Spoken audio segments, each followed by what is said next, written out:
আসসালামু আলাইকুম রহমতুল্লাহি ওবরকাতু। ৩৬৫ দিনের ডায়েরির আজকে দ্বিতীয় দিন।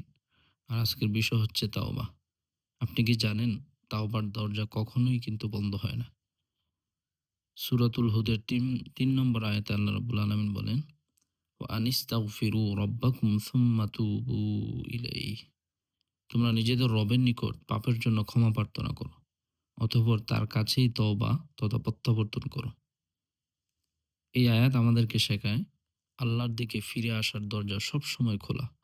গুনাহ যতই বড় হোক না কেন, তাওবার মাধ্যমে আল্লাহর রহমত পাওয়া যায়।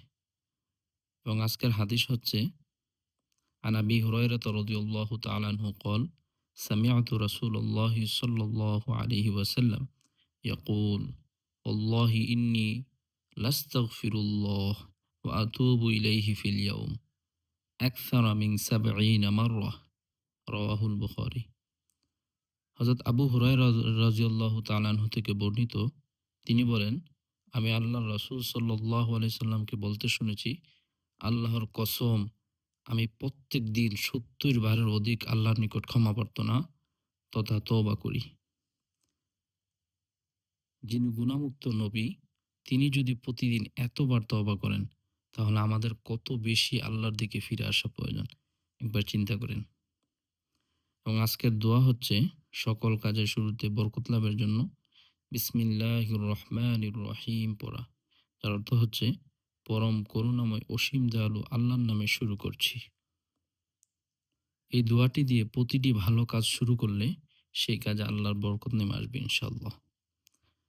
আজকের এই ভিডিও থেকে আমরা অথবা আজকের এই আয়াত, হাদিস এবং দোয়া থেকে আমরা যে বিষয়গুলো শিখতে পারছি সেগুলো হচ্ছে গুনাহ মানুষকে আল্লাহ থেকে দূরে সরিয়ে দেয়। আর তাওবা মানুষকে আবার আল্লাহর কাছে ফিরিয়ে আনে। আল্লাহ তওবাকে ভালোবাসেন, বান্দাকে ঘৃণা করেন না। দেরি না করে তাই আজই তওবা করা বুদ্ধিমানের কাজ। তওবা শুধু মুখে নয়, হৃদয় থেকেও হতে হবে। গুনাহ ছাড়ার দৃঢ় সিদ্ধান্ত তওবার অংশ। আল্লাহর দিকে এক কদম বাড়ালে তিনি ১০ কদম এগিয়ে আসেন। আজকের তওবাই হতে পারে জীবনের মোড় ঘুরিয়ে দেওয়ার তওবা।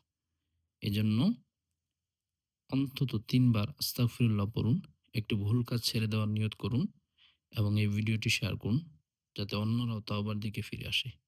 ভালো থাকবেন, সুস্থ থাকবেন। আসসালামু আলাইকুম রহমতুল্লাহ।